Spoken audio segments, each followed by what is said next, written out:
Hello friends, आज हम देखेंगे कि डिस्ट्रीब्यूटेड ऑपरेटिंग सिस्टम कैसे ऑपरेटिंग सिस्टम होते हैं और इनकी वर्किंग जो है वो बाकी के ऑपरेटिंग सिस्टम है उनसे कैसे डिफरेंट है।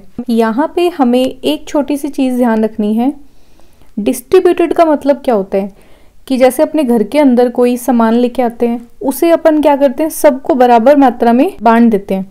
स्पेशली बच्चों को, कि कोई चीज़ अगर घर पे आ रही है खाने की, तो वो क्या होता है कि जो घर के बड़े बुजुर्ग हैं वो सब बच्चों को बराबर मात्रा में बांट देते हैं।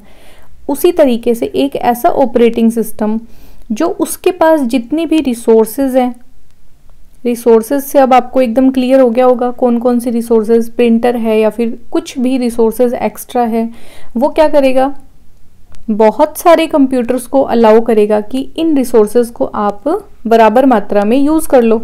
और यहाँ पे बराबर मात्रा का या इक्वल राइट्स का क्या मतलब है कि हर कोई जो कंप्यूटर है, हर कोई जो यूज़र है, वो अपनी अपनी रिक्वायरमेंट के हिसाब से टाइम का मैनेजमेंट करके उन रिसोर्सेज को यूज़ करेगा। मेन ऑपरेटिंग सिस्टम जो होता है वो यहाँ पे सेंटर के अंदर इंस्टॉल्ड होता है और इसी से जो है सारे प्रिंटर, स्कैनर या जो बाकी की जो रिसोर्सेज हैं वो सब क्या होंगी, अटैच्ड होंगी। और जो नॉर्मल यूज़र हैं वो क्या करेंगे, पर्टिकुलर इस डिस्ट्रीब्यूटेड ऑपरेटिंग सिस्टम वाले कंप्यूटर से जुड़े हुए होंगे। यहाँ पे जो सबसे इम्पॉर्टेंट चीज़ आपको ध्यान में रखनी है, जो आपका पूरा कॉन्सेप्ट है ना एकदम अच्छे से क्लियर कर देगा कि ऑपरेटिंग सिस्टम इस मशीन के ऊपर इंस्टॉल्ड होगा और ये जो सभी कंप्यूटर हैं, ये सभी कंप्यूटर इस एक मशीन को यूज़ कर रहे होंगे जहाँ पे डिस्ट्रीब्यूटेड ऑपरेटिंग सिस्टम इंस्टॉल्ड है।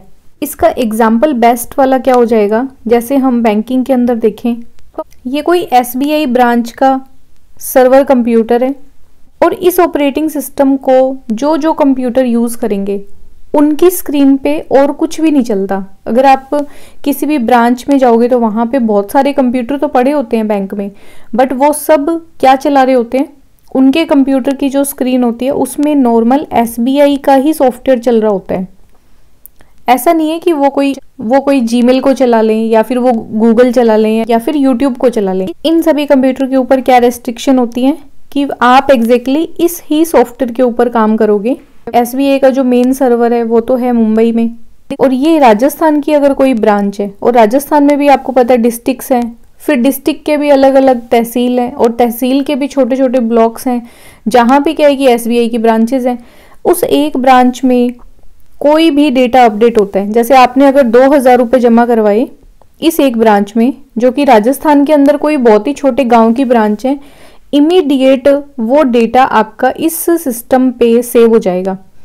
इस तरह का जो सिस्टम होता है इनको अपन बोलते हैं कि रियल टाइम के अंदर डेटा जो है वो प्रत्येक सिस्टम के ऊपर अपडेट हो जाएगा, है ना। और प्रत्येक सिस्टम पे सेम डेटा दिखाने के लिए कि भाई ये कोई यूज़र है, इसने अभी अभी 2000 रुपये जमा करवाए हैं, ठीक है, तो इस यूज़र के 2000 रुपये जमा करवाए उसने राजस्थान की एक बहुत ही छोटी सी ब्रांच में, और यहाँ पे मानते हैं कि कोई दिल्ली का SBI की कोई ब्रांच है। इमीडिएट अगर ये लोग भी इस यूज़र के अकाउंट को देखेंगे तो उनको 2000 रुपये जमा दिखाएगा।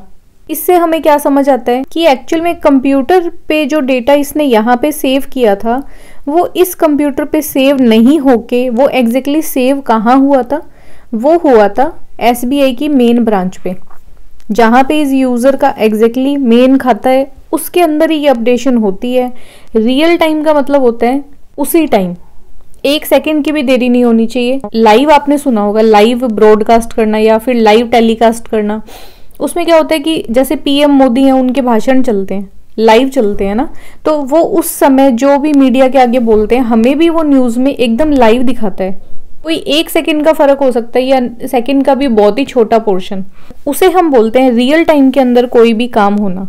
यहाँ पे किसी भी ब्रांच में कोई भी अपडेशन होगी तो ये अपने हेड पे नहीं रखते, वो सारा का सारा डेटा सेव कहाँ पे करते हैं, मेन जो इनकी हेड ब्रांच होती है, हेड ब्रांच में वो पूरा डेटा क्या होता है, सेव किया जाता है, ताकि पूरे इंडिया में कहीं से भी अगर वो अकाउंट हम यूज़ करें या एक्सेस करें तो हमें सेम अमाउंट दिखाना चाहिए। ऐसा नहीं कि इस ब्रांच में तो उसने 2000 रुपये जमा करवा दिए और यहाँ पे उसका जो खाता है वो दिखा रहा है 0, ऐसा नहीं होना चाहिए, है ना। बिल्कुल प्रैक्टिकल एग्जांपल है। डिस्ट्रीब्यूटेड ऑपरेटिंग सिस्टम में क्या होता है, एक ऐसा ऑपरेटिंग सिस्टम जो सभी कंप्यूटर्स के बीच में रखा हुआ होता है, सारा डेटा वो खुद सेव करता है। प्रत्येक यूजर को वो सिर्फ क्या करता है, इन प्रत्येक यूजर को वो सिर्फ एक एक्सेस प्रोवाइड करवाता है ताकि आप इस एक ही ऑपरेटिंग सिस्टम को और इसके अंदर सेव डेटा को एक्सेस कर सको। एक ही ऑपरेटिंग सिस्टम है जो मिडल के अंदर किसी कंप्यूटर पे इंस्टॉल है, बाकी कंप्यूटर सिर्फ उसको यूज करते हैं। अब जैसे कि अपने ने पीछे मल्टी प्रोसेसिंग ऑपरेटिंग सिस्टम पढ़ा था, उस टाइम पे मैंने आपको ये बताया था कि मल्टी प्रोसेसिंग मतलब एक ही कंप्यूटर में बहुत सारे प्रोसेसर लगे होते हैं। वो क्या करते हैं, सिस्टम की क्लॉक को शेयर करते हैं, सिस्टम की मेमोरी को भी शेयर करते हैं, इनपुट आउटपुट डिवाइसेस को भी शेयर करते हैं। बट इसके उल्टा है डिस्ट्रीब्यूटेड ऑपरेटिंग सिस्टम। यहाँ पे सिर्फ एक ऑपरेटिंग सिस्टम कॉमन में यूज लिया जाता है, बट प्रत्येक कंप्यूटर अपनी अपनी सिस्टम क्लॉक को शेयर नहीं करता, अपनी अपनी मेमोरी को शेयर नहीं करता और अपने अपने इनपुट डिवाइसेस को शेयर नहीं करता। जैसे इस सिस्टम को अगर हम दोबारा से देखें, ये हमारा मेन ऑपरेटिंग सिस्टम, जहाँ पे हमने किस तरह का ऑपरेटिंग सिस्टम इंस्टॉल किया, डिस्ट्रीब्यूटेड। और ये सब कंप्यूटर एक अलग अलग कंप्यूटर्स हैं, इनको अलग सिंगल यूजर जो हैं यूज कर रहे हैं। इस सिस्टम के पास अपनी इनपुट आउटपुट डिवाइसेस हैं, अपनी रैम है, रैम का मतलब मेमोरी, अपनी मेमोरी इसकी अलग होगी और इनके पास अपनी सिस्टम क्लॉक भी अलग होगी। इस कंप्यूटर की भी रैम अलग होगी, अपनी खुद की पर्सनल, और अपना पर्सनल जी जो है इस कंप्यूटर की सिस्टम की क्लॉक होगी। यहाँ पे भी अपनी पर्सनल रैम होगी और सिस्टम की जो क्लॉक है वो भी इसकी खुद की होगी। पूरे ऑर्गेनाइजेशन में आपको क्या समझ आ रहा है कि डिस्ट्रीब्यूटेड ऑपरेटिंग सिस्टम की क्लॉक और ये रैम इन किसी भी चीज को शेयर नहीं करता। मल्टी प्रोसेसिंग में क्या था, एक कंप्यूटर था, उसी के ऊपर बहुत सारे प्रोसेसर लगे हुए थे और वो सब प्रोसेसर आपस में मिलके रैम को भी शेयर कर रहे थे, मतलब मेमोरी को शेयर कर रहे थे, इनपुट आउटपुट डिवाइसेस को शेयर कर रहे थे और सिस्टम की क्लॉक को शेयर कर रहे थे। इस वजह से मैंने आपको बताया था कि इसे बोला जाता है टाइटली कपल्ड ऑपरेटिंग सिस्टम। और यहाँ पे डिस्ट्रीब्यूटेड ऑपरेटिंग सिस्टम में क्या होता है कि सिस्टम की क्लॉक और रैम जो है वो प्रत्येक कंप्यूटर की अपनी अलग अलग होती है, पर्सनल होती है। इस वजह से ये लोग इनको आपस में शेयर नहीं करते और इस आर्किटेक्चर की वजह से इसे बोला जाता है लूजली कपल्ड ऑपरेटिंग सिस्टम। मतलब ये जो कंप्यूटर है ये अपना अलग काम अपनी स्पीड से अपनी इच्छा के अनुसार कर सकता है। उसे हम बाउंड नहीं करेंगे कि आपको सिर्फ 2 सेकंड के लिए हम रैम देंगे या आपको हम 2 सेकंड के लिए क्या करेंगे, क्लॉक देंगे। यहाँ पे ये अपनी मर्जी से अपनी स्पीड से काम कर सकता है। ये यूजर भी पूरा इंडिपेंडेंट है, अपना मर्जी आएगी वैसे काम कर सकता है। बस इनको अपन ने सुविधा क्या दी है कि आप इस एक ऑपरेटिंग सिस्टम को यूज कर सकते हो और यहाँ पे लगे हुए सारी रिसोर्सेज, हार्ड डिस्क है या फिर बात करें प्रिंटर है या यहाँ पे बहुत ही इंपॉर्टेंट कोई डेटा है वो पड़ा है, तो इससे हम पर्टिकुलर किसी भी रिसोर्सेज को हम यूज कर सकते हैं इस ऑर्गेनाइजेशन के अंदर। मैं आपको इसमें थोड़ा सा इसकी थ्योरी बता देती हूँ ताकि आपको नोट्स में कोई दिक्कत नहीं आए। तो इसमें आप देख सकते हो कि डिफरेंट इंडिपेंडेंट सिस्टम होंगे और इंडिपेंडेंट सिस्टम मतलब उनकी अपनी मेमोरी है, उनके पास अपनी सिस्टम क्लॉक है, वो सब कनेक्टेड है डिस्ट्रीब्यूटेड ऑपरेटिंग सिस्टम के अंदर और आपस में कम्युनिकेशन कर सकते हैं। मतलब कम्युनिकेशन क्यों करना है कि हो सकता है किसी एक बी कंप्यूटर के पास में कोई रिसोर्स है, उसे ए कंप्यूटर यूज करना चाहता है, तो रिसोर्स शेयरिंग में, डेटा शेयरिंग में हम आपस में कम्युनिकेशन कर सकते हैं। और यहाँ पे सेकेंड चीज है कि प्रोसेसर जो है वो अपनी कोई मेमोरी को शेयर नहीं करेगा और कोई सिस्टम क्लॉक को शेयर नहीं करेगा, ठीक है। और इस प्रॉपर्टी की वजह से हम इसको बोलते हैं loosely coupled operating system. Third point है कि मल्टीपल प्रोसेसर यहाँ पे होंगे अपनी खुद की मेमोरी के साथ और अपने खुद के सिस्टम की क्लॉक के साथ। तो ये बात आपको हमेशा ध्यान रखनी है। अब आप इस एग्जाम्पल से थोड़ा आइडिया लगा सकते हो कि डिस्ट्रीब्यूटेड ऑपरेटिंग सिस्टम में ऑपरेटिंग सिस्टम कैसे शेयर किया जाता है। तो देखो ये एक अलग कंप्यूटर आपको दिख रहा होगा, ये एक अलग मशीन है और ये वाली जो है ये दूसरी मशीन है, ये तीसरी मशीन है ना। इन तीनों मशीनों को हमने क्या किया, एक नेटवर्क के अंदर कनेक्ट कर दिया और इनके अंदर आप देखो यहाँ पे अपन ने ऑपरेटिंग सिस्टम एक ही रख दिया, ठीक है। ये एक सॉफ्टवेयर के रूप में इसको समझाने का तरीका है कि क्या होगा, ऑपरेटिंग सिस्टम जो है वो किसी भी मशीन के अंदर है, सेम ही चल रहा है, रियल टाइम पे चल रहा है तो ये फिजिकली अलग अलग कंप्यूटर, बट यूजर को कैसे लगेगा कि ये तीनों चारों सारे कंप्यूटर जो हैं वो एक ही कंप्यूटर हैं, एक जैसे ही काम कर रहे हैं। और प्रत्येक सिस्टम में कोई भी डिटेल देखिए वो हर जगह सेम दिखाता है ना। यूजर के लिए ये क्या होगा, सिर्फ एक सिंगल सिस्टम की तरह काम कर रहा होगा, बट है क्या, ये मशीन कंप्यूटर अलग है, ये कंप्यूटर अलग है और ये कंप्यूटर अलग है। और इस डिस्ट्रीब्यूटेड ऑपरेटिंग सिस्टम पे जो एप्लीकेशंस काम करेंगी वो भी सिंगल ही काम करेंगी पूरे पे।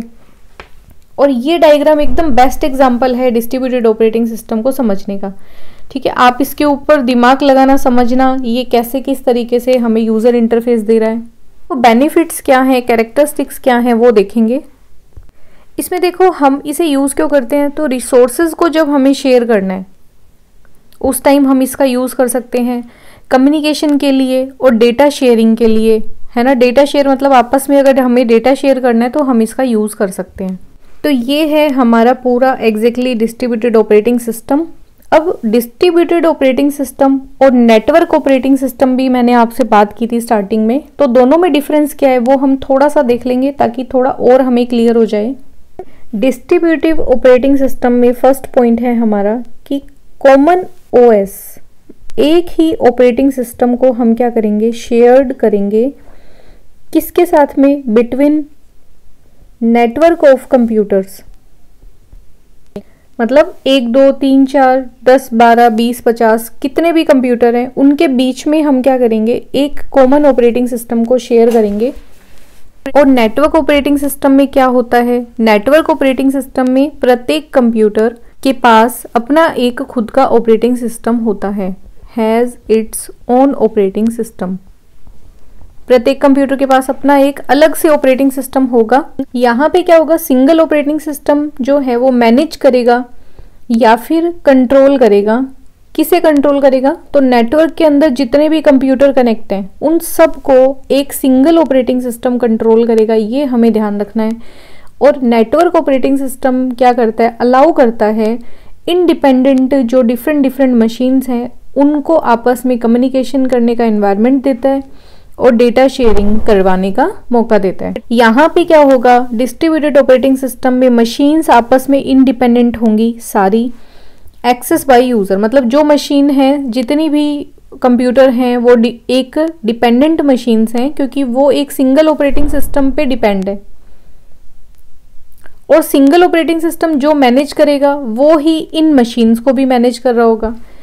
नेटवर्क ऑपरेटिंग सिस्टम इसके उल्टा है, इसमें इंडिपेंडेंट मशीन्स होती हैं जो यूजर के द्वारा एक्सेस की जाती हैं, ठीक है। ये इसमें दोनों में डिफरेंस है, तो आपको ये क्लैरिफाई होगा कि नेटवर्क ऑपरेटिंग सिस्टम कैसे काम करता है और डिस्ट्रीब्यूटेड कैसे काम करता है। मैंने जब नेटवर्क ऑपरेटिंग सिस्टम की बात की थी उस टाइम भी मैंने बताया था, अभी भी मैं आपको क्लियर कर देती हूँ। इस नेटवर्क को आप राउटिंग से, पैकेट ट्रांसफर से या डेटा शेयरिंग से उस तरीके से काम में मत लेना, वो नेटवर्किंग अलग होती है। वो नेटवर्क हम बात करते हैं इंटरनेट, एक्स्ट्रानेट, उनकी बात कर रहे होते हैं। बट ऑपरेटिंग सिस्टम की भाषा में नेटवर्क हम किसको बोल रहे हैं, जहाँ पे बहुत सारे कंप्यूटर मिलके आपस में एक नेटवर्क बना देते हैं और उस नेटवर्क में या उस एनवायरनमेंट में वो अपने डेटा को या रिसोर्स को शेयर कर सकें, ठीक है। ये दोनों थोड़े अलग हैं, डिफरेंट है, इनको आप डिफरेंशिएट करके ही पढ़ना, इसे मिक्स मत करना। वीडियो आपको यूजफुल लगा है, अच्छा लगा है तो आप इसे लाइक करें, चैनल को सब्सक्राइब करें। मिलते हैं नेक्स्ट वीडियो में। Thanks for watching.